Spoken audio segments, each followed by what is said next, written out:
David O. Russell was absolutely correct to put Christopher Nolan in a headlock.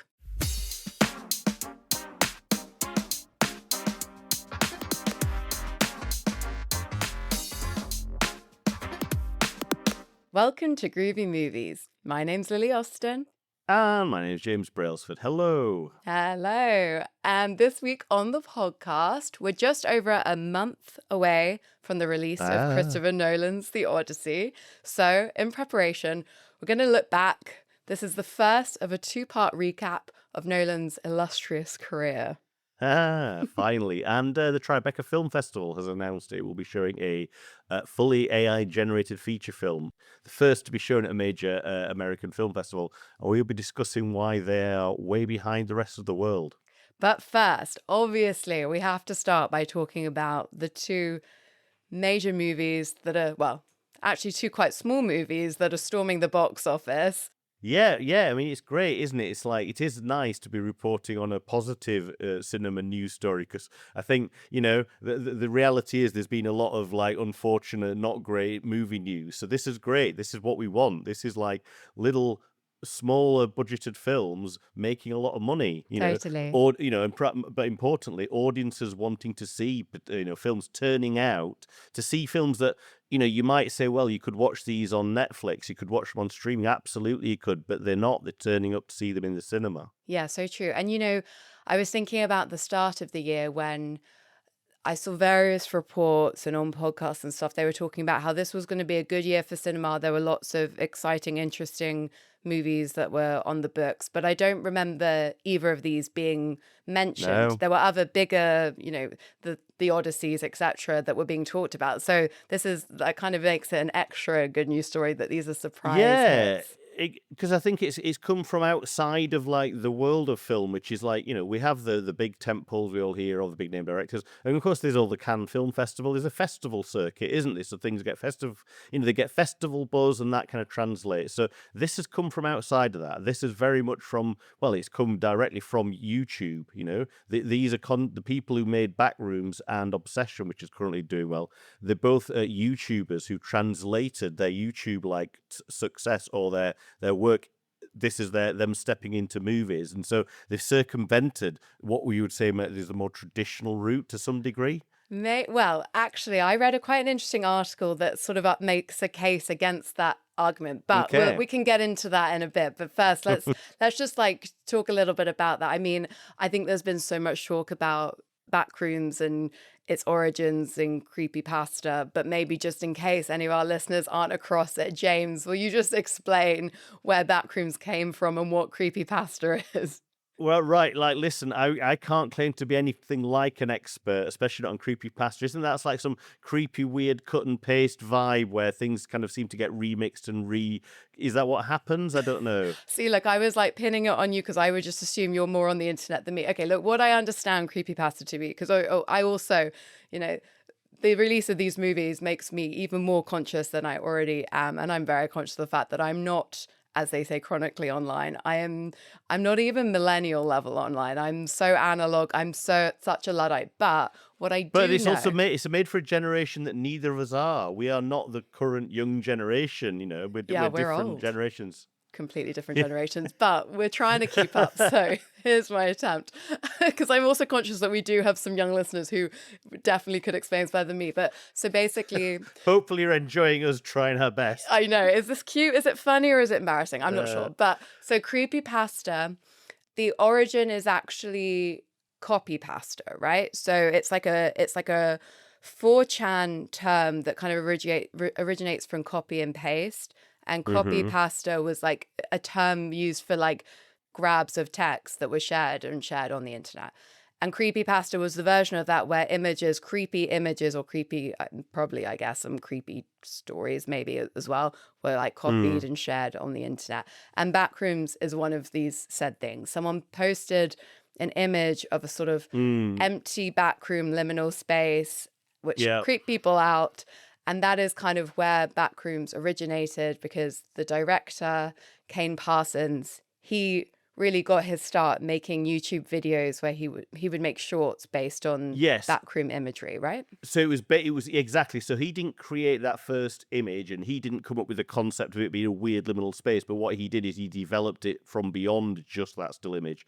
And he created, from what I understand, it's all done in Blender, so it's all CGI, but it's all made to look very realistic, and it all has like when you watch the videos, they have the aesthetic of like they're shot on VHS camcorders from a very specific era from like the 80s. So they have this retro analog aesthetic to them all. There's like a glitch aesthetic. There's this rougher. It's been very well made to feel authentic, even though actually it's all CGI. Okay. And then those videos went viral in 2022, and quite quickly A24 spotted this. We were talking about A24 on our last episode, and Yeah. again, they've made a very kind of savvy choice that sort of fits with what we talked about as their sort of USP, which is like finding directors with a real point of view and just letting them do their thing. Absolutely. So they financed the movie, and Kane Parsons has made his first movie at the tender age of 20. 5 years before Citizen Kane. Yeah. He did it. Yeah, so he's completely smashed the record for a young director hitting these kind of numbers at the box office, because the film was made for just $10 million, but it's already made, as of today, 146 million worldwide. Yeah. So that's and tasty. what A24 would be very, very happy about is I think it's like 100 million that is domestic box office. And of course, domestic box office gives you that nice 50% split. So the international box office gives you about 30% of the, you get less money. Interesting. Oh, yeah. I didn't Do you know not really- that. Oh, right. James, Yeah, that's even a at little tweak. 5 years in, I'm still learning things. Amazing. No, this is the kind of thing that only recently, I think over the past couple of years, I started to notice there is actually a bit of difference. That's why there's such an emphasis on, it made so much at the domestic, because actually that's where they make the big money. So 100 million at the domestic box office, they got 50 million in the bank, and then they get a third of 44 million. So, it's all not to be sniffed at, but that's what they'll be very happy about. It's done well at home. Totally. And okay, let's get into it. What did you think of Backrooms? Oh, really enjoyed it. Thought it was great. I had a good time at the cinema. It was great to see like a completely unique vision. Realized for all its strengths and its weaknesses and its flaws, it was just like it was a pure. You could tell the person made it knew exactly what they wanted to achieve and what they were trying to create. It looked great as well. I thought it was creative visually, excellent sound design. I've watched maybe one or two of the videos, perhaps, right, but I didn't do any like binging on it to prep for it, because I just wanted to see how well the film landed without knowing any of that. And I have to say, it landed really well. I totally got it, and I imagine if I did know all the stuff from YouTube, I would be like so happy with this film. Like, it feels completely authentic. It feels like it's part of a bigger thing. And what I love as well is it doesn't just like explain everything. Like, hey, here's what the Backrooms is. It just feels like here's another odd adventure in the Backrooms that fits into the canon that we've got. This is just another like part of that big puzzle. We're not giving you everything. It's like very satisfying. I'm very glad it's doing well. Yeah. Yeah, I thought so too. I thought that because I sort of, the older I get, I used to love horror movies when I was younger and all the classics. And I think the older I've got, the less I'm only going to be interested in a horror movie if there's enough grounding in an interesting story that then leads to something creepy. I don't have much horror in my film diet either, and this is definitely, it's eerie rather than you say it's horrific. It's like it's unsettling. Yes, there are elements you can say it's straight horror, but it's not just an out and out horror film. It's more just an unnerving kind of dark adventure. Yeah, but for me, I think I like the fact that there was actually like quite a solid like story to set it up. Oh, I see. You know what I mean? So like the sort of setup that we get. Well, I mean, it's not too much of a kind of backstory. That's definitely not a complex narrative, but I like that the characters are really well drawn. That's the point. It's that like so many horror films, it's minimal characterization at the start to get you invested in the characters, and then the action happens. Whereas with this, they really took their time to like establish Chiwetel Ejiofor's character as like this like very angry, slightly traumatized person who's had a tough time, but is also not helping themselves and is in Yeah. a bad place in their life. And I really love that the other kind of primary character, played by Renata Rensver, was his therapist. I Mm. like that kind of dynamic. And with both of them, we get this equal sort of hint at these at what's happened in their past, and they both equally are like struggling with stuff, and then that sort of Yeah. feeds into the rest of the film, and I found that satisfying because I then was very invested in both of them. I mean, it Yeah. helps that they're both really, really good actors, and I was particularly excited that Renata Renzo was in this movie because this is her first US kind of mainstream movie. I mean, Yeah. not that I'm And sure when she signed on, not that she knew it was going to be a mainstream movie, but now that she's got this exposure, I'm very excited for what opportunities this will open up yeah. for Well, I mean, her. exactly, what a great debut film. Like, what an interesting choice, like, for her to go with. I wonder how much she thought it might have had this cultural cachet. I wonder how much it was just an interesting project, which it certainly, Yeah. you don't have to really follow all the stuff as far as just the project itself is an interesting thing to do. So, yeah, I think it really helped that it had two good actors. I mean, like, you could argue it wasn't the most in-depth characterization script, but it was good enough. It was good enough, right? I thought it was I'm not pretty going to, good, actually. you know, you know, I I, had no complaints with that. I thought that aspect of it was solid. I thought the dialogue, sounded like it was written by someone who's probably 20s. Like, and I know that sounded a bit like, ooh, meow, but like, there was just a little bit of something it could have done more with, but like, Are you thinking but about, not not to much. spoil, we don't need to spoil too much, but like, Mm. are you thinking about the kind of in the set towards the end when they're just talking to each other, or are you what in Just particular? generally, Just generally. just Okay, I actually thought it was pretty solid. I guess to be fair, I think generally in horror, the dialogue isn't really what we're coming for. So I suppose probably the bar was quite low in my mind anyway. But I sort of see what you mean. But no, because it's not cringe. Put it that way. They don't do really bad horror stuff. And it's actually what I would say it's very efficient. It doesn't because so what I would hate is it to try and have a bit more character and a bit more personality, and it fucked things over, right? So what I'm trying to say is it was good enough. But if I could say there was something that maybe there's just a bit of could have done with a bit more something extra with the dialogue, right? But the plotting, the characters, it's all very well done with what they've got. For me, I mean, it's a classic issue with horror movies. And again, I won't go into too much detail, but the sort of the fact that there is a point where you see the thing that's causing stress. I Mm. don't know how to say this in a vague way, but the kind of reveal towards the end, very much for me, that was when like things started to get a bit disjointed because obviously the most scary thing is the unknown, and the minute Mm. we were confronted with what it was and we understood what it was, and it wasn't particularly at that point you could see the sort of limitations of the budget a little bit. So I felt like towards the end that slightly didn't work so well, but it was for me everything else. Just the set design, the way that they had built those sets, how successfully that was done, and also I found it incredibly interesting that this film was set, I think, in 92, was it? It was like early Yeah. 90s. And I thought that Yeah. was really fascinating that this film is made by someone who was nowhere near born in this era, but it's like choosing this moment which seems like a creepy time, simpler time. And I found that quite fascinating. Absolutely, but also it allows him to use the aesthetic of the VHS tape because that was the Mm, predominant, like that's so. that's So true. what's interesting with the feature film is a lot of the film is shot on a modern digital cinema camera, so it looks great as well. By the way, I thought it was very good cinematography. But there's Totally. portions of the film that essentially recreate as if somebody's on a camcorder is filming in VHS. So again, it feels that those are very much direct references to the original YouTube series. So it's not selling out the origins of it. You do get significant chunks of the film or a decent blast of that, I'd say, original flavor. So again, it's Mm. integrated into the film in a very organic way as well. And part of that is because they set it in that time period. That's what you use to record things. So it helps the visual aesthetic as well as just the storytelling. Absolutely. I also want to talk about Obsession, which I haven't seen. And I also, Mm. I'm slightly wary of lumping these into together completely because I think there are some key differences between them. But there are also some striking commonalities. So let's talk about Obsession. You've seen the movie. Yeah, so last night I was just very keen to see it, and it was great because it was a fairly full cinema, and especially of a younger crowd, let's say. So probably the target demographic, which is the Gen Z, which is now a kind of 18, 19-year-old. So it was kind of very busy.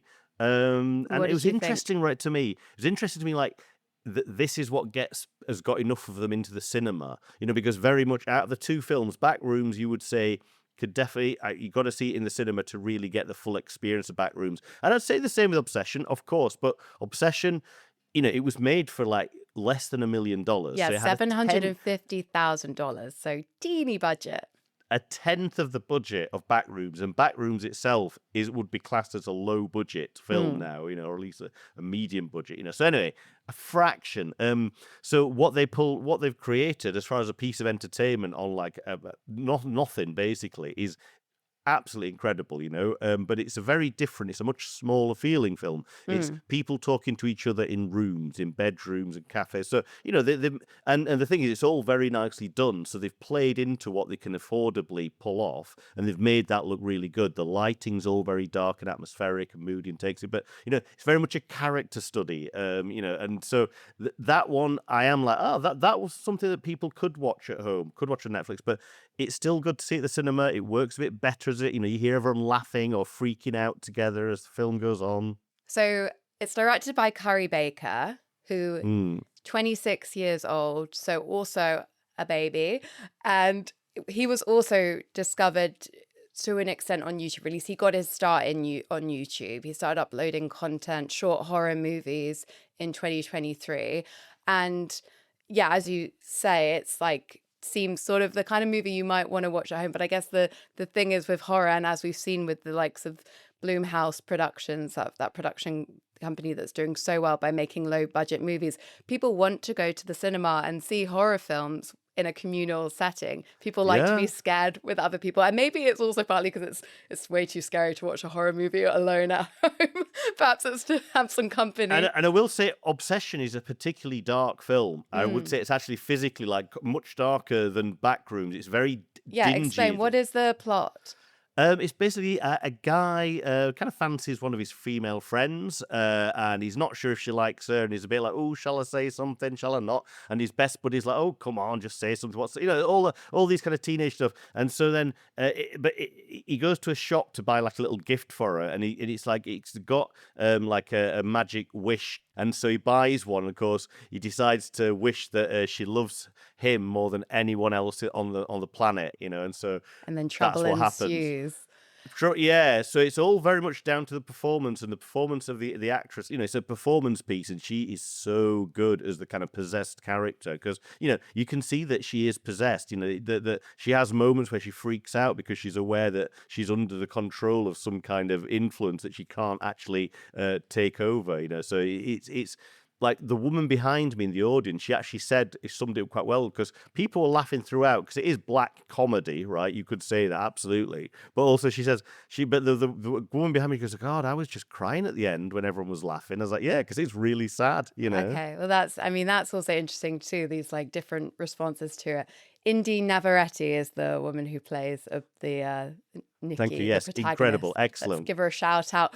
Okay, yeah, I definitely want to say I'll be seeing it this week. But it's interesting because that premise is quite a classic horror movie premise: the monkey paw, the making the wish, and then it going wrong. So it's definitely like a tried and true plot. And I also, the thing that I found so I read this article by Christian Zilko in IndieWire, and he talked about how actually on the surface, these are films it's making headlines because both of these are young directors who've been found on YouTube. And that could signal a major shift in how movies are made in the future. And I think that is like notable. And I think I think there are going to be reactions. There's going to be follow on from this. This is probably going to be the tip of the iceberg. But the other thing that he points out is actually both these movies, their success is based on very classic ways of making a hit movie. So Backrooms, this is not original IP. This is well-established IP that has been on the internet for a long time. And that was something I was reflecting on, that it's like, actually, we've talked a lot about IP and how that it's what film studios are always going back to is like repeating stuff that people know. And that does often bring money to the bank. That's often a good way of ensuring you at least get the initial footfall, but then it's at the cost of the story so much. It's, it's getting tired. We're sick of it. We want things original. But actually, this is an indicator of, we both love this movie. And I thought, to be honest, it's a much more original story than from what you're telling me Obsession is. And I think it actually speaks to the idea that maybe it's not about it needs to be 100% original, because I mean, what even really is truly original? But it can't be tired, same old repeated, dated ideas from 20, 30 years. It can't be Star Wars. Yeah, but also we're talking about IP, right? But which Backrooms is, but it's also a very personal IP. It's also very kind of specific. Literally, it is Kane Parsons' personal IP. So it's like, and he was Well, given it's the not his creative. personal IP. I think people on the internet who are also creating Backrooms would be like, "How dare you?" But yes, it's certainly a personal thing for him that he's developed for sure.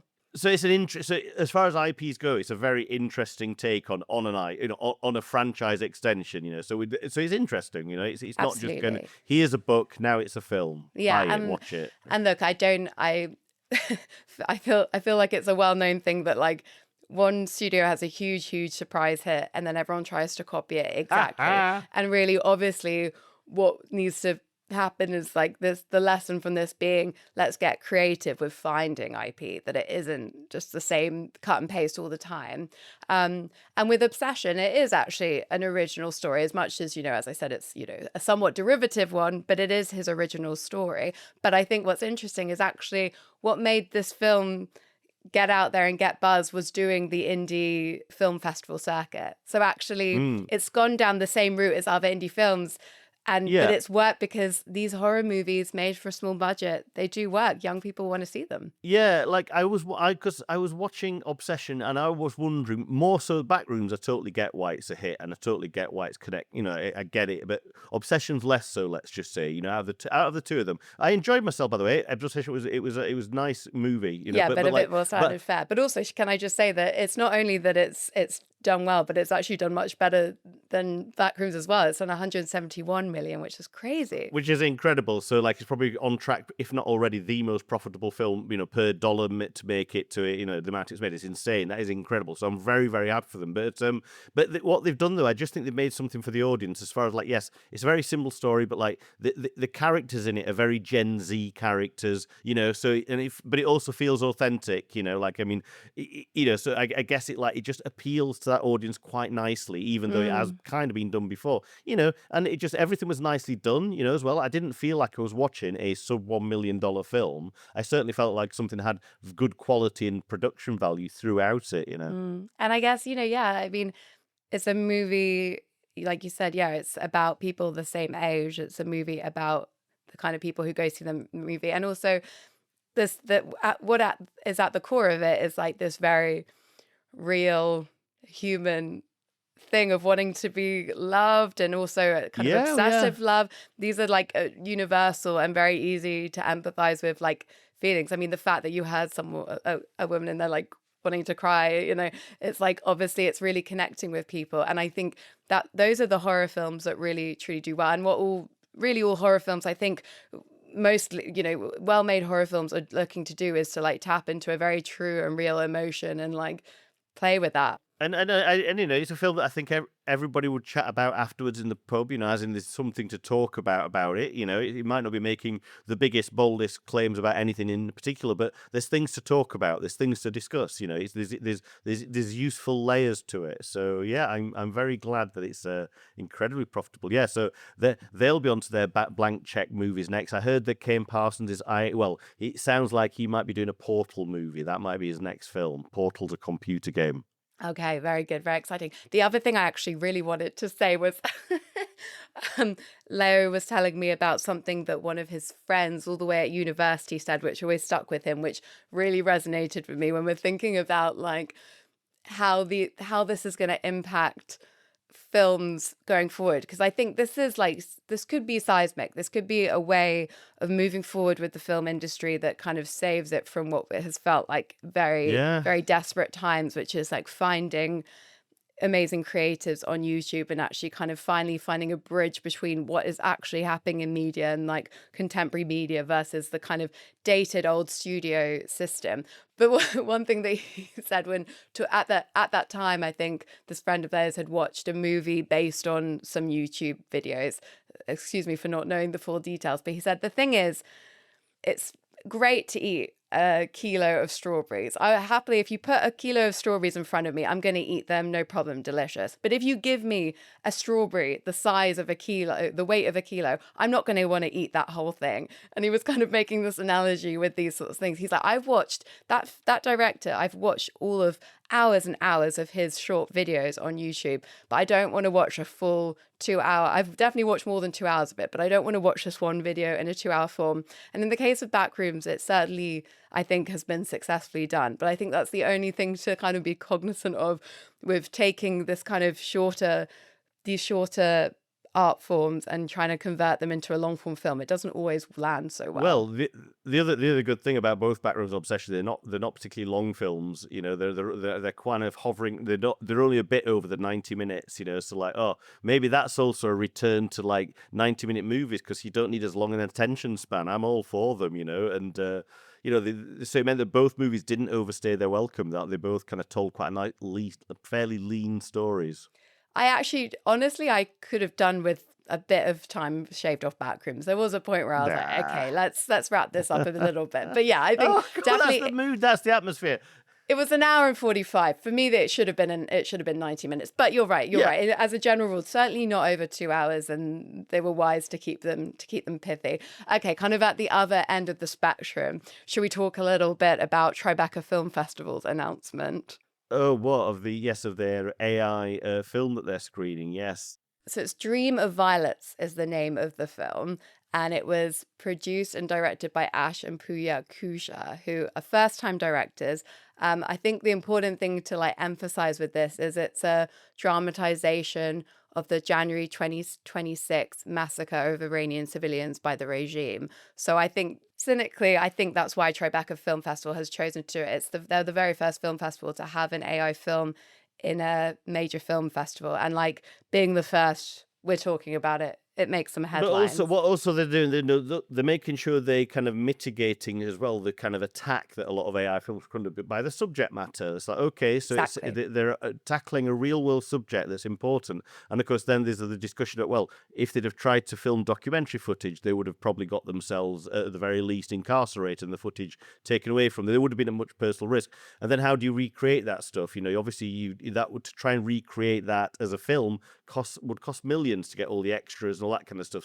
So what they're doing is by choosing that particular film, it is allowing them to mitigate to some degree the kind of the usual responses to AI generated material. Yeah, exactly. Because the thing with Iran is that they have very strong controls over filmmakers. You need to get permits in order to make a film there. You need to get it all approved. I don't know if anyone's seen it. Was just an accident that came out last year, but the director of that film, Jafar Panahi, he has previously been incarcerated and then he was banned from Iran for making films.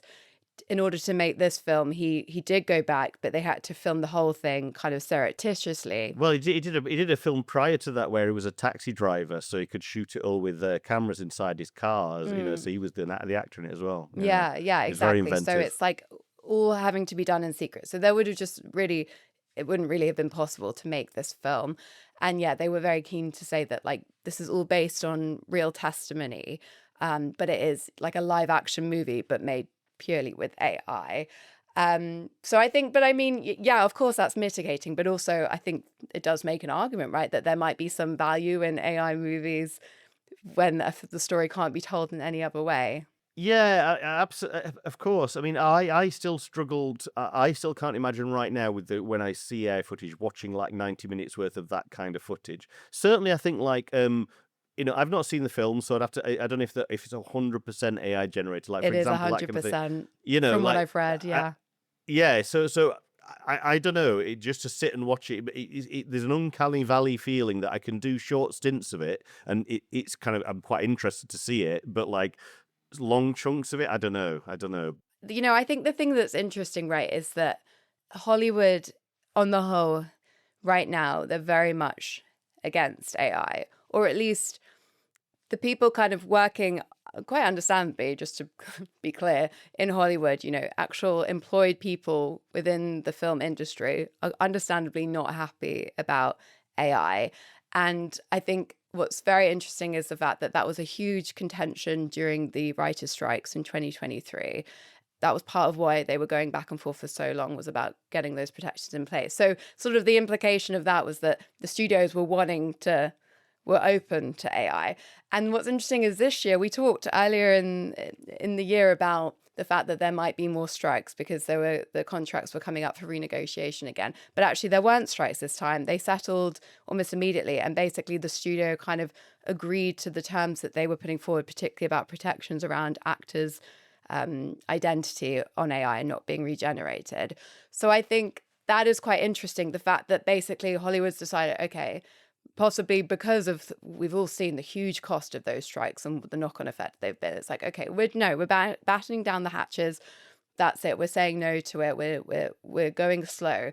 And then you look at so many other markets, so many other film industries around the world, and that's not the case at all. AI is now very much ingrained in China, in South Korea, in India. They all are using AI. And I think that's quite interesting that we're moving to a place where Hollywood used to always be at the forefront of filmmaking, and now it's actually being left behind. Yeah, absolutely. This is the case with AI in general. By the way, all this kind of talk about regulating AI, which I'm not against at all, but of course it would have to be a coordinated worldwide regulation. Otherwise, other countries and other areas that aren't regulating, they're going to have a more powerful AI. So the same thing's happening in a specific form with generative AI. You see exactly what you've described. Is that yes? Quite rightly, we're having strikes, conversations about losing jobs, but other countries aren't having those kind of conversations in that particular way. I mean, for the thing I've read about with China, for example, is that they're redoing Jackie Chan's action films, but kind of make them into anime. So it's a Jackie Chan movie, but then making them anime style, so like a sort of cartoon version, as it were, but not cartoon. So exactly, but using the original film as like the input, and then just saying make this anime in the most, the simplest way, and then so that's the kind of thing that they're doing, because it does make sense. Like if you've got old films, because young people don't really want to watch old films, but if you can regenerate them in an anime style, for example, it's a great way to get that content resold. And in China, over there, micro dramas are huge and have been for a long time. But kind of since the development of AI, it means that they're able to generate them for $30 versus what would have been thousands to have all the cast and to do the sets and all the costs that are involved in them, because they have had fairly high production values, even though they're these kind of soap style very short stories. But that kind of market of AI microdramas is now worth $3 billion a year. So wow, huge money we're talking about. And and now I can see that microdramas are becoming a big thing over here too. They're starting to become more and more popular. So I think what's kind of interesting is looking at these other markets as sort of an indicator of where we might be headed, because the fort won't be held forever at some point. And I think this film being kind of allowed into the Tribeca Film Festival is sort of the first step on that path of them weakening their resolve, I think. But enough getting bent out of shape about AI. Let's move on to something old school, something classic, something real. A filmmaker who's devoted his entire career to not only the analog film experience, but also to putting as much of the film that he can on screen practically, so devoted to the most analog, the least AI ways possible of making movies. That's right, Sir Christopher Edward Nolan. Knighted in 2024, which I didn't realize until starting this research. Ah, yeah, I knew he got it a few years ago. But yeah, well done, well done. Well earned. Okay, so we really wanted to plot his career a little bit. I feel like it might help us understand how we've got to the Odyssey, where we're headed. You know what I mean? So let's take it back to the beginning. So he was born in 1970 in London, but to a British father, American mother, and that's important. Spent a lot of time in America. and his mum was an airline, I think she was air hostess, and so they had lots of standby tickets. So the family were always flying back and forth between America and the UK, like on standby tickets. So there was lots of jet travel. And I was very interested to read that big influences for him were 2001: A Space Odyssey and also Star Wars, because both Mm, those Star Wars came out, and then because of its success, they did a sort of re-release of 2001 at that time. So both yeah. those movies hit with him, which, so kindred spirit, James? Oh, I mean, yeah, I completely get where he's coming from. Yeah, totally get it. Like, because yeah, his dad took him to see 2001: A Space Odyssey at Leicester Square, and they were showing off a 70 millimeter print. I think possibly on a curved Cinerama screen. So it wasn't just 2001. It's 2001 in 70 mm. It was a real like sensory, overwhelming experience for him. And then how did he go from that to making his first movie in 1998? Talk me through the journey, James. Well, I mean, I've just been reacquainting myself with the Nolan variations, which for any Christopher Nolan fan is a must-read book. A very, very, very great kind of like set of interviews with Christopher Nolan by a journalist, and so yeah, so his very first experience with film was with the family Super 8 millimeter film camera. So him and his brother Jonathan Nolan, who subsequently has gone on to become like quite a big name in the TV drama industry himself. But Yeah, I yeah, saw so that he he's directed Westworld and he series developed. He was the showrunner. Him and his wife Lisa Joy. They kind of created a new version of the series. Yeah, and amazing. directed lots of the episodes. First season that is excellent. And of course, him and Christopher, they unofficially consult on each other's projects. So Westworld season 1, I would say, is the closest you'll ever get to Christopher Nolan the TV series. It's very Oh, much a Nolan kind of non-linear time travel-y kind of thing. that's so interesting. Okay, so he got acquainted with his dad's Super 8 Yeah. and did from there knew he wanted to be a filmmaker, I guess. Yeah, Got yeah, the bug. but didn't go to film school. He got rejected from film school, which isn't covered in the book, but was picked up on a 60 Minutes interview recently, which is very interesting. So yeah, he I know, I he saw kept that that one too. And quiet. Nolan was like, "How did you hear about that?" Yeah, because he doesn't mention it in the goddamn Nolan variations. That's kind of just not even referenced. So he's like, he was keeping that one quiet, Which I think basically. is like major. It's so interesting because it's like, are you still on some level like a little ashamed that you didn't get in when clearly this is like an incredible thing to tell students, even if you get rejected or stumble in those Mm. early days, that doesn't mean you can't become Christopher Nolan. Exactly, right. So anyway, so he got rejected from film school, but he went to UCL to study English. But while he was there, UCL have a film society, and like unlike some film societies that you like, with, there was one at Bradford University where I was, but it wasn't a filmmaking society. It was literally a student cinema, and so you help project and run the films. They did that, but they also had a filmmaking club, so they would put on film screenings at the cinema to raise a bit of funding to make the films at the film society. So he directed his first proper 60 millimeter short films using they had their own 60 millimeter camera. The society is still going, by the way. About 10 years ago, my runner on a TV job was the current president of the Film Society of UCL.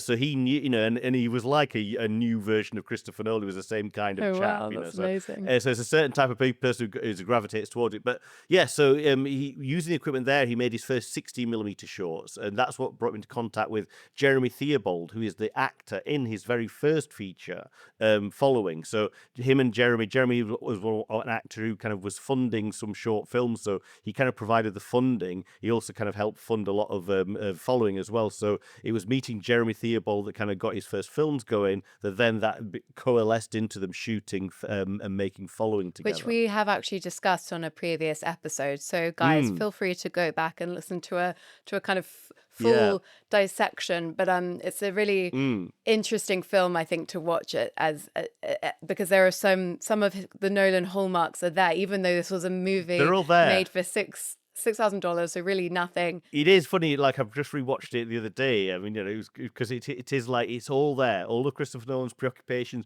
and also his filmmaking style. It's all there in kind of Genesis form. Like, it's like you can see what he's going for. In Following, he doesn't quite pull it off, right? It's not, it's Memento that's the film that really made the mark, where it all comes together. It's almost, think of Following as like a dress rehearsal, like a dry run, like your first attempt, your first draft. And then Memento is almost like the redrafted version of all of that. Because, like, for example, the non-linear storytelling is there in Following, right?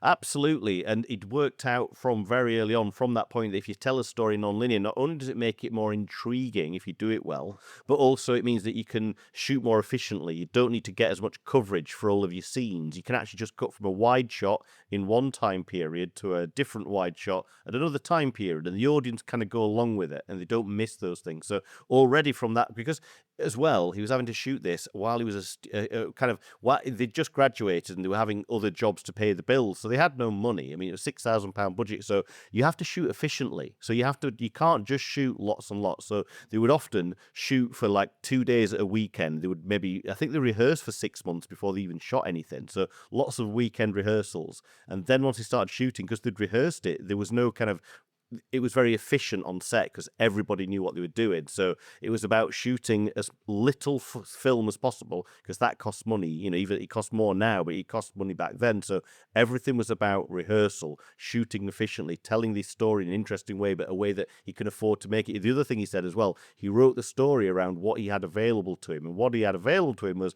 him and his friends all lived in different flats, and some of their parents had actual houses, and that's what they could easily have access for free. So that's why the entire film is mostly set inside people's houses.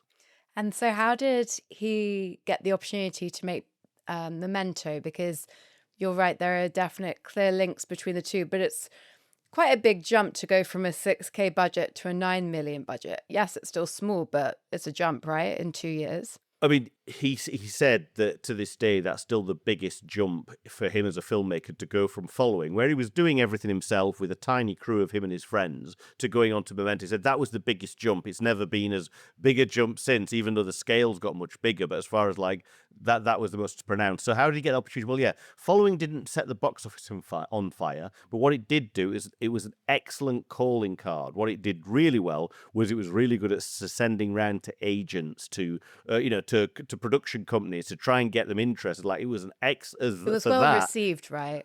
Yeah, exactly, critically well received. And I think as well, he was at some kind of like Sundance workshop, like the kind of thing that I think Quentin Tarantino went to in his early years. So I think Nolan was in some kind of like kind of thing to kind of try and get him boosted a bit. So the interesting thing with Following, just before we go on to Memento, is that it was made for 6K, but it actually made 126K. At the box office, it's not bad. It's actually like made money. So his movies have always been profitable, even when they were at that smaller scale, which I think is quite impressive, really. And again, that's another. We talk about all these hallmarks. There's like storytelling hallmarks of the non-linear, but actually one of his hallmarks, Christopher Nolan, is he always comes in under budget and under schedule. Right? So he makes his films efficiently so that they don't have to make as big amount of money as some films have to do at the box office. So he's all about that break even. It's a very good reputation to have, because Tom Holland said that he had to ring Sony we're getting ahead of ourselves here, for the Odyssey. He had to ring Sony and ask them to delay the filming of the Spider-Man movie, and he said it's because of Nolan's reputation that if he says Nolan's going to finish on December, he finishes on December. In fact, he usually finishes like a few days earlier. And it's no surprise then that each film he's been given a bigger and bigger budget, because you're going to get a return on your investment. You're not going to lose money. It's well worth it every time, because he's a safe bet. Yeah, but also actually does flip budgets. You often see his filmography often goes like for 200 million, then to 100 million. Like, since he's got into his blockbuster era, he flips a cheap one with an expensive one. That's true. Well, we'll get more into that in part 2. But to bring it back to Memento, so how did Memento come about? So I think that basically the buzz around Following got him like a deal, or got him some kind of traction at Haymarket. I can't remember, but basically got a very low budget production company interested. And it was an idea that his brother Jonathan had got as a short film idea that he told Christopher about while they were doing like a road trip across America in a car together. And so he told him this short story idea, and he said Chris just went really quiet, and he could tell that he was really into the idea because he knows his brother. because there's a grown up together. So he knew that he was just really into that idea, and he's like, oh, I think I could make this a film. And so he then proceeded, Christopher Nolan, without the short story actually being completed, it was just an idea. He made that into his feature film, which like. It was nominated for an Oscar, the script for Memento, because it is a remarkable piece of scripting, even just from you could argue about the dialogue of this, that, and the other, but as far as like trying to tell that story, to pull it all together and to actually get a story that by the end of it, you might not fully understand everything, but you feel something at the end, it's like. But for our listeners who haven't seen it, Sorry. give us a little plot summary and explain how the structure works. Oh, so with Memento, it's about the main central character has retrograde amnesia, I think it is, or some kind of particular amnesia, which means he can't form new memories. And yes, so I the wrote film it down. is told. Antegrade. Oh, antegrade. But yeah, can't form My short apologies. memories. Can't form short memories, and so but the way the film is told is as if it's a memory that's fading. So like you're told, you start. Oh my god! Even trying to describe it, I get myself in knots. I'm not going to lie to you. It's a bit like Tenet. You kind of get the gist of it, but if you try and like properly, you spend half the time in your head going, right. So this bit's there, like just go with it, right? So it's told out of order. But it's basically back to front, right? So we start at the end of the story and work our way to the beginning in a way. Well, that's all the sequences that are shot in colour. And then all the black and white sequences are actually starting memories. they're going forward. They're going forwards in time. So each black and white segment is actually going forward in actual time. Whereas for every colour segment, every time we go back to the colour, we've gone back in time. That's how it works. Super confusing, but because it was still a small budget film, and also the story itself was a smaller story, right? We're following Guy Pearce. He is a man who's trying to find the murderer of his wife, and the challenge is that he's going to forget everything in a few seconds. So he's writing all these notes to himself. But ultimately, it's quite a small story in that it's just him and a couple of other cast members, including Carrie-Anne Moss, who was in The Matrix, and Joe Pantoliano, who was also in The Matrix. It was Carrie-Anne Moss who got Joe Pantoliano onto Memento. Oh, there you go. Absolutely. Because she'd worked with. She said to Chris, if you're interested, I can probably get you Joe Pantoliano, because we worked together on The Matrix. Very good. Yeah, very good cast. But yeah, it's only a few. We're only in a few sets. There aren't many locations. Small. But what I would say is it definitely it feels big, though. There's something about, for me, when I watch it, it's made without somebody who's got an ambition to make like kind of big films. And so you're right, it's very small scale, and there's not many cast members, and it's all set in rooms and locations, but there's a cinematic quality to it. It's very well told. It's very, there's ambition to the storytelling. Totally, and it looks great. It's a very arresting kind of, the color and the styling is really carefully done. With Memento, we actually now cross over. We now add to, let's just say, Following had some of the classic hallmarks. We add to those hallmarks in Memento now, because for the first time, Christopher Nolan shoots on anamorphic 35mm film, which is like the ultimate best quality. If you want the best quality looking film and you shoot on 35, you shoot on anamorphic lenses. So he didn't do that on Following. Following was shot on 16mm, shot on spherical. So, he was compromising his image a bit there. He would, when he got into Memento, that was number one on the tick list, right? We're shooting 35mm, we're shooting anamorphic lenses. See, James, this is why I wanted to do this with you, because it's that kind of detail which I think most of our listeners like me are like, I don't know really what that means, but it sounds great, and I'm impressed. It just means that he's giving you the best picture quality he possibly can do. Okay, and yeah, I don't know the details, but I can attest to that. It's well worth watching just for that alone. It looks nice. There's and there's a lot of it shot like at magic hour, like this dusky. So it looks real nice. It's it's a worthy looking film for a low budget film. It doesn't belie its low budget. He's done the thing again. He's worked with what he can do easily. So like nice small LA locations, like motels, things like that. They didn't build many sets, because building fewer sets keeps your budget down. Do it on location. The interior of his hotel room, that's a set. You see. And actually, I hadn't realized that he has such close ties to the US, and sort of in terms of his like upbringing and his family, because this is it feels like a very kind of American. The motel setting could not be more US centric, and that really comes through. It's like I only experienced Motel America when my plane to New York got diverted because of a hurricane or a tropical storm, and we ended up in Houston. So it just feels exactly like that. It's like in the middle of nowhere. It's not glamorous. It's just like kind of dead and like just like it really nails that atmosphere. If which again you don't often see that because you're often given the glamorous side of like LA. Totally, totally. Okay, we didn't actually give her a shout out before, but we've got to pay our dues to Emma Thomas, who is Nolan's producer on all of his movies, and his wife. Yeah. They met at university, and so in On the first day. on the first day. Oh my God, too cute, too cute. Love it, love it, love it. What a romantic. So in 2001, they founded their production company, Syncope Inc.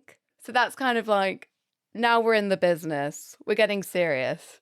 Yeah. Oh, but I just want to make one observation about Memento before we move on to Memento, right? Which I hadn't really fully clocked until this time round, right? Because Christopher Nolan, he's a really big David Bowie fan, huge fan. Managed to get him in one of his films in Prestige, but he's a huge fan. And I'm watching Memento, like, oh my God, the lead character is styled after David Bowie in his like Let's Dance era. That's so If you true. find any footage, that dyed blonde hair, the suit, the linen suit, you look at pictures of David Bowie, it's like, oh my God, why have I not spotted this before? He's absolutely kind of channeling that. Yeah, totally, totally. I hadn't even thought about that, but yeah, that's so true. Okay, so Christopher and Emma have got their production company going, but then he kind of takes a slightly off-piste film move, just in the kind of, when you're looking at the whole filmography, right? I mean, it makes perfect sense as a young director as to what he did next, but tell us about Insomnia. Yeah, so Insomnia is like the one like slight-ish quirky addition to the Nolan. I love it. It's quirky in the fact that it's not quirky, just in terms of like structurally, narratively. Absolutely, the film itself, and that's what makes it quirky. It's the least quirky film, but it's him really doing a pretty much like a hired hand job. Like we know they always say, like, it used to be that you do one for the studio, one for yourself. Like so Scorsese's often done that model. He'll often do these bigger studio picks to get his personal projects financed. So that had an element of this, and there's also Nolan was very strategic. He wants to work on bigger and bigger films. So you've got this was like the classic mid-budget film where it's not a huge epic, but it's got a couple of big stars in it. It's like suddenly we're in the multi-millions of, cause now I think it's $50 or $60 million film. So it's a sizable budget. So you've got a bigger crew. There's a few set pieces, it's not action packed, but there's suddenly bigger things to kind of get your head around as a director. So it's a very logical step, but he was only brought in at the very last minute. I think he had 9 weeks of prep before shooting started. So, I don't know the details of who was on board beforehand, but clearly he wasn't their first choice. And so he kind of had, he came in, it didn't rewrite the script either. Every other film he's been involved with, he's usually had some kind of rewriting or written the script. And this one, he just did this. He was given one. In the interview I watched in 60 Minutes, he said that he worked with the screenwriter to rewrite it together. So he still got the final draft on it, but so I think he did. He still put his hand on it. He said it was still a personal film to me, even though it wasn't, it wasn't his from the start.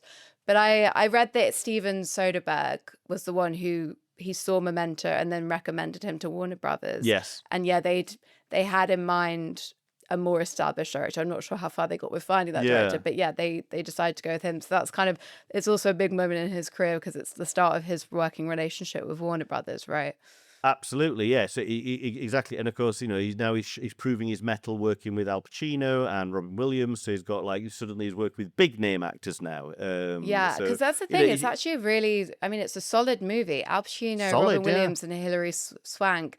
And I mean, I watched it for the first time in preparation for this, and I really, really enjoyed it. Like, I actually liked the fact that it was not a non-linear film. I was like, it's nice to like just chill and breathe a little and not be like confused about the chronology. But there's still a lot of that Nolan energy there, because the thing is, even though we're not jumping in time, it's called Insomnia because we're following Al Pacino, who's a detective who goes to Alaska in the summer. So it's light all the time. And I won't go into too much, but he's trying to solve a murder, and then he sort of gets caught up in his own issue whilst there, and kind of a, perhaps in part because of that, but also because of their setting, he's suffering from insomnia the whole way through. So he's getting more and more tired. So you get this sort of energy. You really, the way it's filmed, you can really feel how tired he is. It's the editing, I think, which really gives that kind of frazzled. There's a lot of fast editing, because this is also, I will say, this is the start of a slight era for Nolan, which he's been through now. He's come out the other side, right? This was the era from, I'd say, this and Batman Begins, just a bit too fast editing, slightly just calm down a little bit, Chris. He's almost, he doesn't want you to be bored. So there's and you can't fault him. His editing is very tight. It's almost, he goes a bit choppy in this, and part of it is to give you that frazzled, trying to stay awake energy, but also it is quite fast edited. Batman Begins is a bit much as well. And he said that when we'll get onto it, but he slowed down for a specific reason with Dark Knight. But anyway, yeah. So he's starting to get a bit choppy, but that's one of the things he brings to that energy. Like I say, I think it is nice to see Christopher Nolan just kind of taking it a bit easier, because this isn't his passion project, but he's also hungry, because he wants to prove himself. So here he is. He's just got a mid-budget, decent script, but nothing going to change the world. And you know what? Yeah, I like it as well. I think it's a good little film. I think it's really good. It's definitely, it came out in 2002, and I think it's sort of part of a broader genre of, To Catch a Spider, or, these sorts of cat and mouse detective murder movies. It sort of is a little bit Seven in a way as well. That there are other movies in the genre which are always enjoyable. It's fun to watch a detective do his thing. Al Pacino always makes a great detective. So I actually think it's I hadn't heard of it. It's a movie that's slept on, if you'll pardon the pun. Yeah. But I would strongly recommend, guys, if you're one takeaway from listening to this, go watch Insomnia, because it's really solid. I think it's really good. Yeah, I agree with that. I want to know what you thought, and I was hoping you'd basically have that. It's a nice, decent thriller in exactly that. You want to a murder mystery cop thriller thing. There you go. And also, I won't go into too much, because I think best not to know and just go watch the movie. But there's the key theme. I think there's a key theme about sort of ethics and culpability, which is something that he comes back to again and again, and is definitely there in Memento. That's a fundamental part of it, is versions of events and perspective and things, and that's there in Insomnia. So it's interesting, because even though it wasn't his movie to begin with, but I think he certainly made it its own, and it does. And I wonder if part of the rewriting of the script was about bringing out those topics. I'm not sure. I'm also interested, because it's actually a remake of a Norwegian thriller. I'd be quite interested to watch the original. But yeah, it did really well at the box office. The budget was 46 mil, but it made 113 mil. So it's okay, he's now broke even. It broke even. Okay, you're right. It didn't do crazy things, but it certainly was enough for them to be okay, cool, what can we do with you next? And then this is where we tie in a little bit to, this is a sort of echoes of what's going to come in the future, because he was then meant to be working on Troy. Yeah, which I didn't really know about that. Yeah. Did you ever watch Troy? Because it did come out a few. Okay, fine. I was hoping because what I remember of Troy, I never saw it, but I remember it being slightly known at the time for being a big budget flop. So it was directed by Wolfgang Petersen, and apparently he had originally been meant to direct it. Then he decided to do something else. He would just produce it. So Nolan was brought on, and then he said, actually, no, I want to make it myself. And yeah, it was great. Sorry, flop is the wrong word. It did well at the box office. It did very well at the box office, but critically it was panned, is what I meant to say. And I found that quite interesting, given that we're now waiting for the Odyssey to come out. So Nolan's having his chance. We'll see if he does a bit better than Wolfgang. But sort of as a consolation prize, that he then goes to Warner Brothers and says, I want to make Batman, and they were like, okay, yeah, sorry, we pushed you off Troy, so here, you can do it. Well, yeah, I mean, because this is the infamous 15-minute pitch that Nolan did. We don't know what he actually did in the pitch, but all we do know is that he had a 50-minute slot to pitch the the executive to try and get the job. It wasn't like a sure thing, but he was certainly in their sights, as in like he'd done a good job with Insomnia. Like he was proving himself. He's played his career perfectly. He had the perfect like show reel of like, this is what I can do now and what I pitched to do with Batman. But what we're doing is that he pitched it as a grounded version of Batman, that we're going to take Bruce Wayne just as seriously as Batman, and we're going to set up the world a bit. Everything's going to have a real grounding in it, so the Batmobile's going to be, and he did have the Batmobile figurine, a model made of it for that presentation, because it looks great. It's like, if you're into like cool looking Batman shit, then it's a really good Batmobile. And so he had that as a model, and so in that 15 minutes, they were in no doubt who they wanted to direct the film, which was Christopher Nolan. So he got Batman Begins, yeah. It's amazing they had that vision, because it's probably, in terms of the broader film landscape, it was probably the most impactful in terms of like completely reframing the superhero genre, absolutely. right? Yeah, because it's like there's all this thing about dark and gritty. It was like a joke almost with superhero films now. They're all dark and gritty. And it's weird because I don't really think of Batman as that dark and gritty, even though it is. But it's almost like everyone thinks that these Batman films are dark and gritty, but that just means that everything has to be grey and miserable is what it seems to have got translated at. Anyway, this was definitely this was Christopher Nolan trying to take a superhero film as seriously as any other genre of film, trying to make a good film, trying to tell an epic tale. That he was trying to give it some kind of like a bit of weight was what was his ambition for it. This is our moment where we get to talk about the goss that I spotted while I'm doing this research. Good goss. I had no idea. So apparently when he was sort of in the process of casting Batman Begins, he had his heart set on Jude Law to play the Liam Neeson character. What's his name? Grad? I know that he's playing ultimately Ra's al Ghul, but he's got some other names here and there. But Sure. And if you remember that, I find that kind of, to be honest, the Liam Neeson character is, for me, always a bit jarring in the film anyway. But Jude Law... But like having him play by Jude Law. I know. And at that age as well, like a younger, much younger... Right? Yeah, much younger. I assumed it was... 20 I assumed maybe younger. It was like I thought, maybe you're going to be Scarecrow instead of Cillian Murphy, or even Bruce Wayne or something like that. Well, that was it. I was like, I'm not quite sure who he would be, so let me look this up. But anyway, the reason Jude Law never got to play that wonderful role is because David O. Russell cornered Nolan at a Hollywood party, got him in a headlock, and said it was his like writerly duty or like artistic obligation, I forget the exact phrase, to release him from the movie because he was desperate to have him in his movie I Heart Huckabees, which, if we all recall, was also a major flop. Though I haven't seen it, and I believe you think it's a great movie. I absolutely love it. Okay. It's like, I need to watch it's it. a work of spellbinding genius in its own weird way. In its own weird way. And do you think Jude Law is better in his role in I Heart Huckabees? Oh, it's essential that he was in it. It's so good that he plays that character in I Heart Huckabees. Nobody else could have done it. Okay, well then, as it happens, David O. Russell was absolutely correct to put Christopher Nolan in a headlock.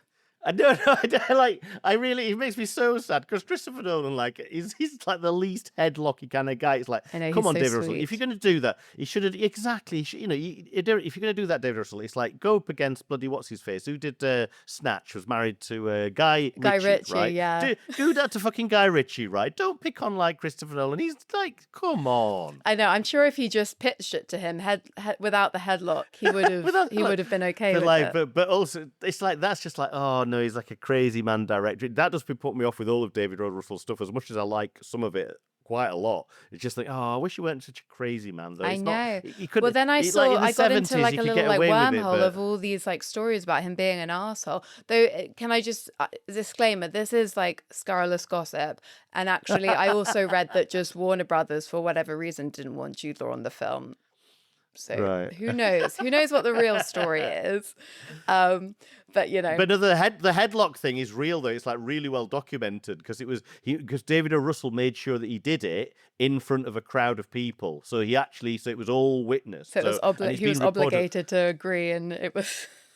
Yeah, and I did my own rabbit hole because like there's an actual article about it from 2004, where it's like absolutely did happen like that. So it was very he deliberately humiliated him on a public stage. It's Jeez like, oof, Louise. Crazy, crazy. Jesus Christ, yeah, Okay, well, he survived the experience. Batman yes, Begins came out in 2005. And I mean, yep. look, this was definitely a leap, right? Because the budget is 150 mil. So this is when he's like full on in like the big budget world.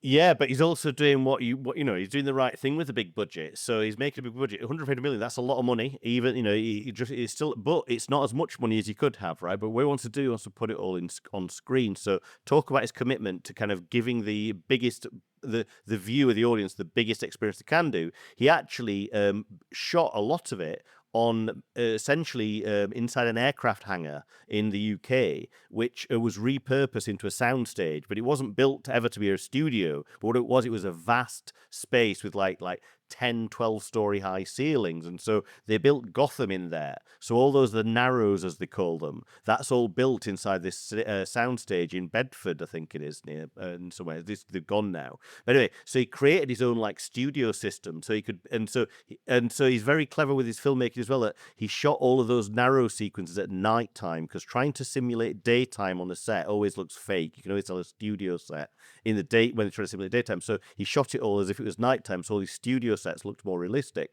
And so he built, most of Gotham was built practically as a set in this large soundstage, which they couldn't have afforded to have built studios that big in America, because it's just the vastness. So he was very like entrepreneurial. Like they had to hire out this hangar, get it tweaked so he could film in it, get it all set up and all that kind of stuff. So for the next few films, he actually used it as his own little studio. All the Batman films took advantage of that studio system that he built in the UK. Wow, amazing. That's really cool.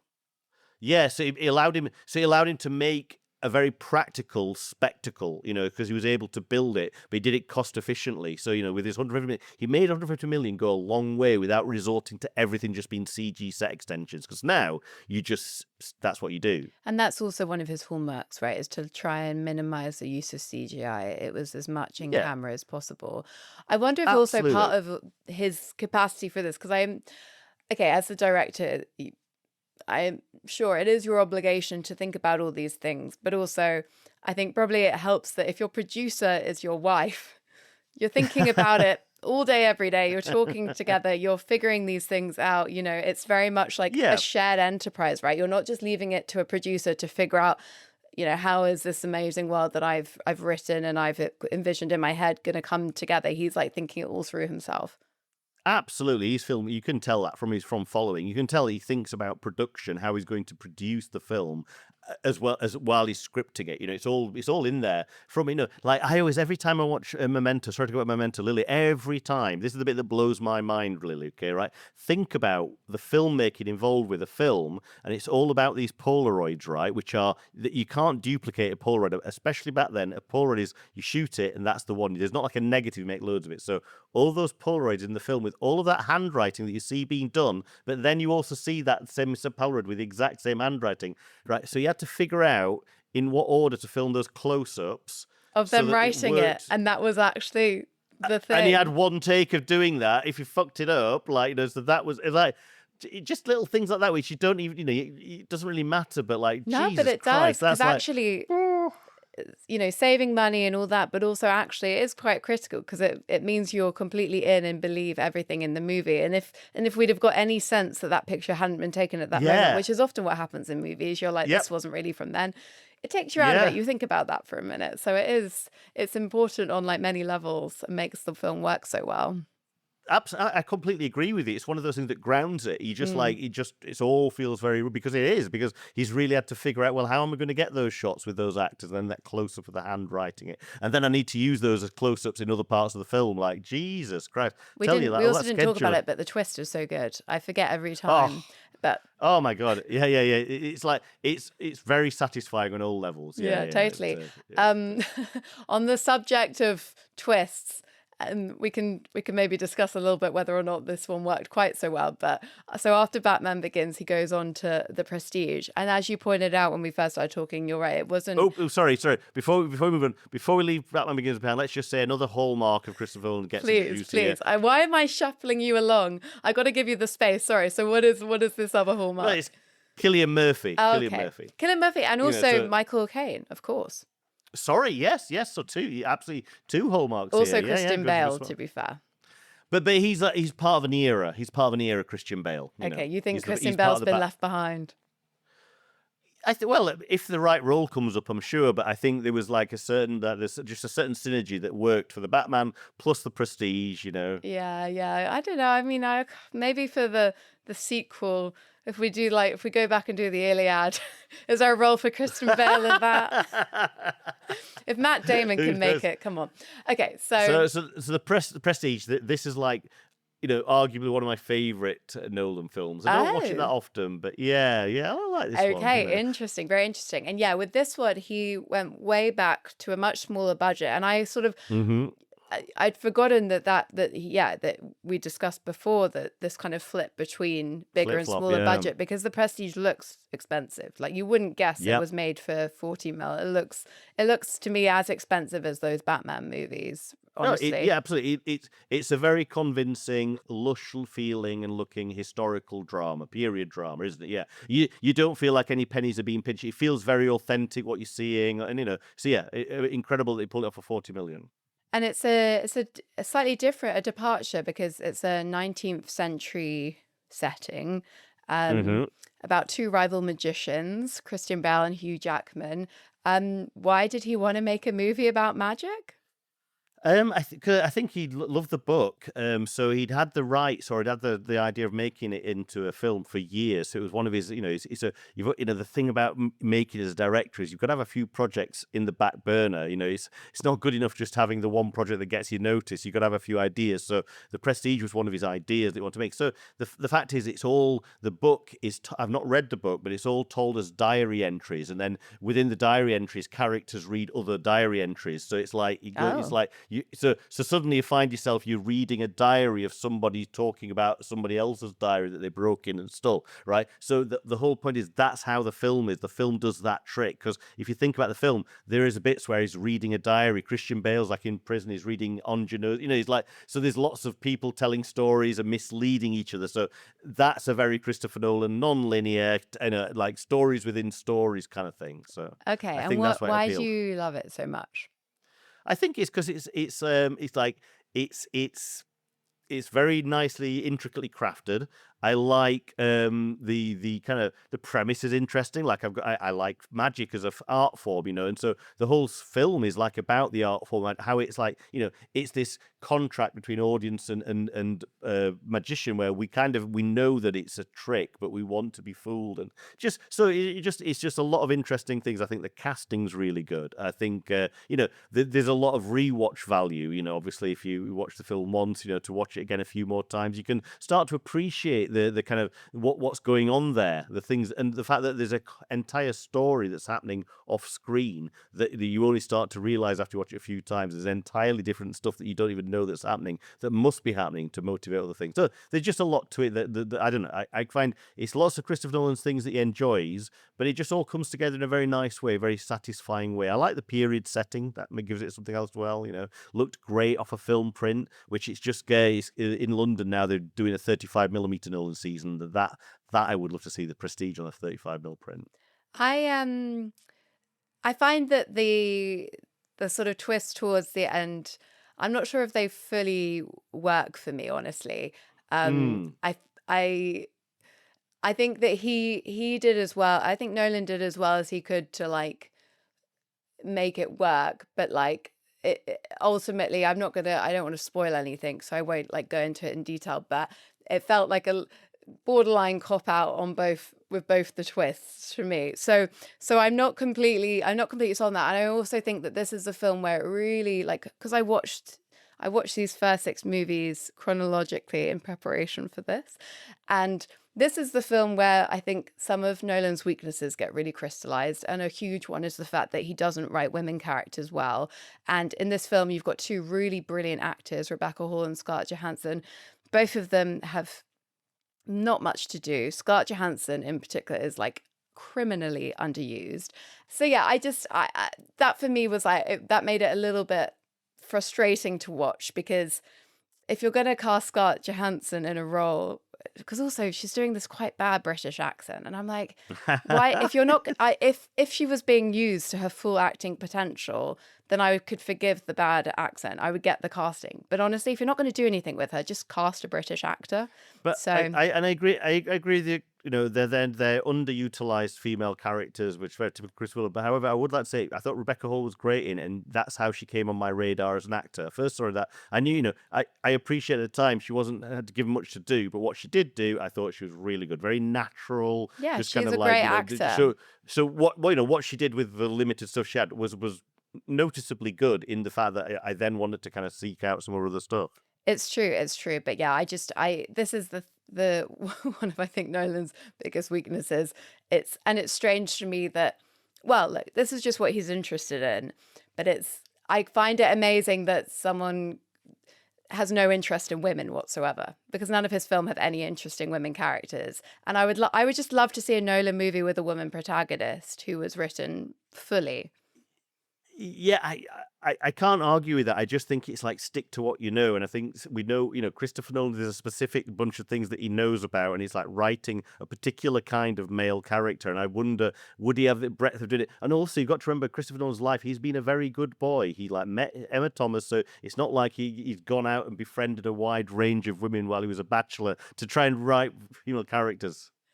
Okay, on the point of stick to what you know, does he know magicians so well? Does he know superheroes so well? I think the idea that he would be able to write a plausible billionaire superhero, but he can't write a woman when he's married to a woman. He has women around him in his life. I think he just doesn't have any interest in it. It's not where he wants to focus.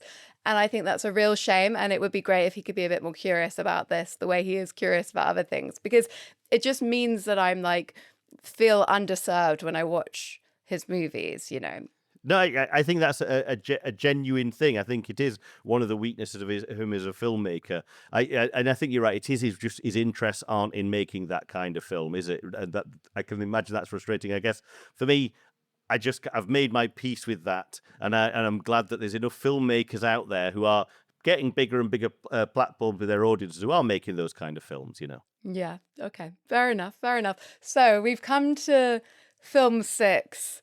So we're kind of touching the halfway point filmography wise. So, oh wow, yeah. And this is, I feel like it's quite a nice one to sort of to finish on for our first part, because it's really the film where he hits the big time, I would say, right? Yeah, absolutely, because Batman Begins didn't, you know, it kind of broke even, really. You know, it didn't bomb, but what it really did, it made just a bit over break even, looking at the box office of Batman to the budget. But what it did do, so it didn't lose money, but it did really well on home video and DVD. So it had a really good afterlife. So it was that, actually, but it wasn't like a blockbuster smash. But The Dark Knight, and of course The Prestige, again, kind of just made its money back in a little bit, and again, it's done well on DVD and afterwards. So it's good if you don't flop. Like, not, you know, it's great to have blockbuster, but as long as you don't flop, you're always going to make a bit more money on the back end. So, but The Dark Knight, this is it. This is where you get your, you know, you suddenly you become ascend to the top level of directors, because you've just made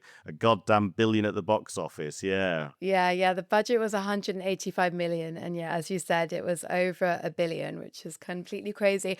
I wonder if, so that makes sense, that sort of the buzz, the hype was growing over the intervening years because of watching on DVD. I remember when it came out, there being so much buzz around it, but I think also part of it was the fact that the movie starred Heath Ledger, but he finished filming, but then died before the film was released. So sadly. So there was also this huge hype about it, because the word had been spread that he was incredible in this movie. And I think that kind of the fact that you were seeing one of his last performances, I think it was his last full performance. He did bits and other things and that he hadn't completed, was a real incentive to go see it. And he is incredible in this Oh, film.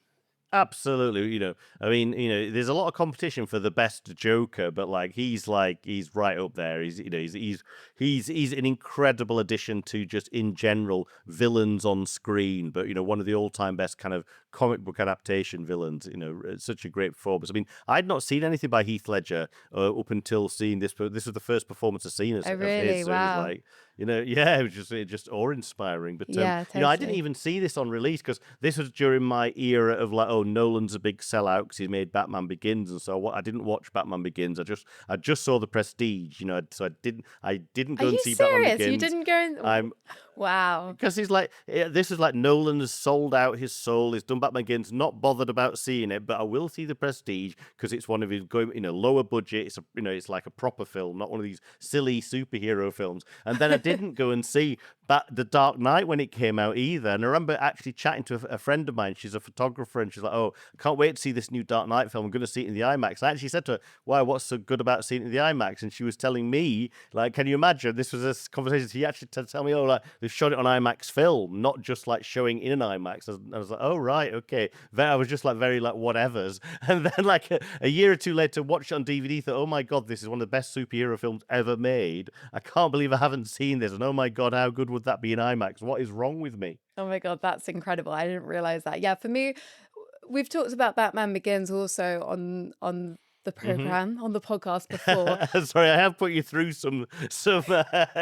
You've had to go through a few ordeals for this podcast. Yeah, I don't know exactly. why I don't know why I didn't start on The Dark Knight. I do No, apologize. you had your reasons. You had your reasons at the time. I forget exactly what the Okay. details were, but it was you were Sorry. we could do Dark Knight. That's objectively a great film and everyone knows it. But Batman Begins is where it all begins. So I think Okay. but yeah, I find Batman Begins for me. I know I appreciate that he is doing things differently, but for me, it's still too much of a superhero movie, and I find the Cillian Murphy bag on head villain a little. It doesn't quite jive with me. It's like with Batman Begins for me, it feels much more like a fantasy superhero film, whereas when you go into The Dark Knight, suddenly we're back to much more grounded. There's a certain a certain kind of fantasy element to Batman Begins, which I prefer The Dark Knight.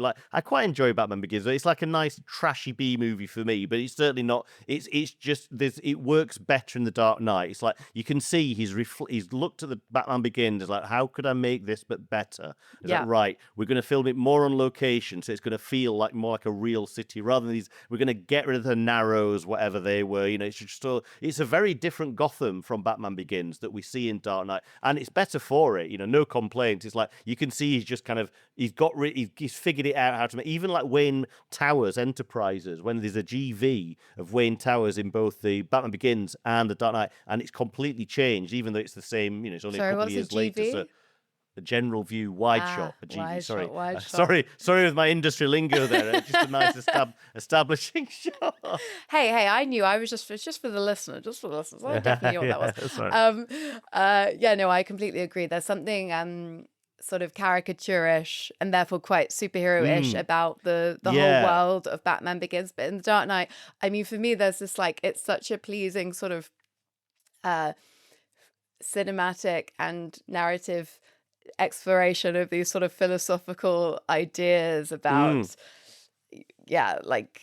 good versus evil and the purpose of doing bad things, and I don't know, there's just a lot there that they really have fun with, and I remember even watching the scene towards the end with the buses or the boats and the people, that we watched that in a philosophy class when I was at school. It's a great example of this philosophical debate, and I think that always done incredibly well. So it's very, very enjoyable, and yeah, that clearly it was that was felt by a lot of people because it did so well at the box office. It was absolutely. It had huge critical success as well. I thought it was very interesting that it was nominated for 8 Oscars, but only won two, one for sound editing, one for best supporting actor for Heath Ledger. But Yeah. then because of that, there was such an outcry about the fact that it hadn't been nominated for the best picture Oscar that they then changed the rules, expanded the category from 5 to 10 nominations. I didn't realize that this was the I reason didn't. why. And Yeah, I it's didn't. known as the Dark Knight rule because it was specifically done because this film got missed. Yeah, because it's a very good film. It's like this is a good Hollywood movie, you know, and it made a lot of money. So what else do you fucking want, Hollywood? Come on. I mean, Yeah. it was because it was a superhero movie, I guess, and they were a bit sniffy about it. But Hey, look, it's just as ridiculous. you had been when Nolan first went into the superhero movies, Yeah, you yourself were like, "Hey, he's a sellout." But actually, you're right. Yeah. Nolan was part of broadening our understanding of what makes good film, you know. And you know, Mm-hmm. I actually think that's, to bring it back to the top of this episode, I think it has been interesting to see how a lot of critics have been a bit dismissive of both Backrooms and Obsession. Like, they're not too interested in these movies. But I think we need to be interested in how movies are resonating with people. It says a lot about where film is going and how stories will be told, purely by the fact that so many people like the way that those stories are being told. Absolutely, and you know, like, with the Dark Knight as well, there's stuff about surveillance culture, and he uses the people's mobile phones to kind of keep track of people. It's all, you know, it's Yeah, like that's there's true. there's themes that we're still concerned about now that are there as part of like the world of the story, you know. Another and of course another hallmark of Christopher Nolan gets introduced here for the first time, which is Lily, his use of His use for the of first time. his use of Maggie Gyllenhaal, It, but that's the only time. That's the which only I think time. is a shame. She's fantastic. God, come on, Lily. What you know? What has defined like me trying to kind of get you to go to see certain types of movies? It's a certain type of Film the projection. yeah the Dark Knight was the first time that you used a particular type of film, which is Oh, the one from The Brutalist. Sorry, Nolan. no, no, 70 actually, mil. no, it's 70 not. mil. Exactly, it's his first time shooting in IMAX film. Oh, IMAX film. That's IMAX film. Sorry, yeah, which you yeah. had So actually 70 said mil, yeah. before. My God. Okay, so Yeah. okay, and what did that do for the movie? Well, it meant so Christopher Nolan said that ever since he saw an IMAX documentary when he was a child, which I also did, it blew him away because it's a film format that just like the resolution and the quality and the scale of the image as well, all combined to make a kind of sensorially overwhelming image at times. I mean, again, this is when we're talking about film days. Digital's a very different experience. So he'd always fancied shooting a drama on film. And ever since as a kid, I've always wanted to see someone shoot a drama film on IMAX film. So it was very exciting when he kind of, you know, he did do that. It's like his childhood dream. He's managed to manifest it. So what it does, if you want to make epic big films, if you want to make cinematic films, which he's very committed to doing, this is the ultimate cinematic format to shoot and then also, importantly, to project off this film print. It's like gives you image quality that you can't see anywhere else. So it's like the ultimate, if you want to go big, this is as big as you can get in filmmaking. And I think that's a nice note to end on, because that leads us to his, I would say, we're the second half of his career is really like the big movie era, right? I mean, he's already there with The Dark Knight for sure, but Yeah, but it's also, to me, this is almost like his riskiest time because, like, with the Dark Knight era for him, with the Batman trilogy, he had this safety almost of going back to Batman to just kind of bolster him up, like having a nice, reliable IP on the back burners. And you know that I feel like he could go to do the Prestige, go to do his other films, and kind of always come back to Batman. Whereas now, after he goes past this era, it's all original films, or is like trying to, you know, just one-offs. There's no IP safety net, which I think for most filmmakers that's quite a big risk. You're right. You're absolutely right. Okay, well, you'll have to join us in a few weeks' time, guys, to hear about how he's fared. We'll be back in, I think, 3 weeks' time, but just keep an eye on your feed for part 2 of Nolan's illustrious filmography. Thank you, James, for all your expertise on the subject. You could definitely do this for Mastermind. I'm incredibly impressed. Thanks. Okay, thank you. All right, well, thank you everyone for listening to another episode of Groovy Movies. Thank you, as always. And please, if you could leave us a like or a review, it all helps to get the podcast out and about into the world. So we'll see you in a few weeks' time. Bye, guys. Bye. Groovy Movies is produced and edited by us, Lily Austin and James Brailsford. And James also produced the theme music. Follow us on Instagram and TikTok at Groovy Movies Pod, or email us groovymoviespod@gmail.com. For more information about the films discussed, check out the show notes.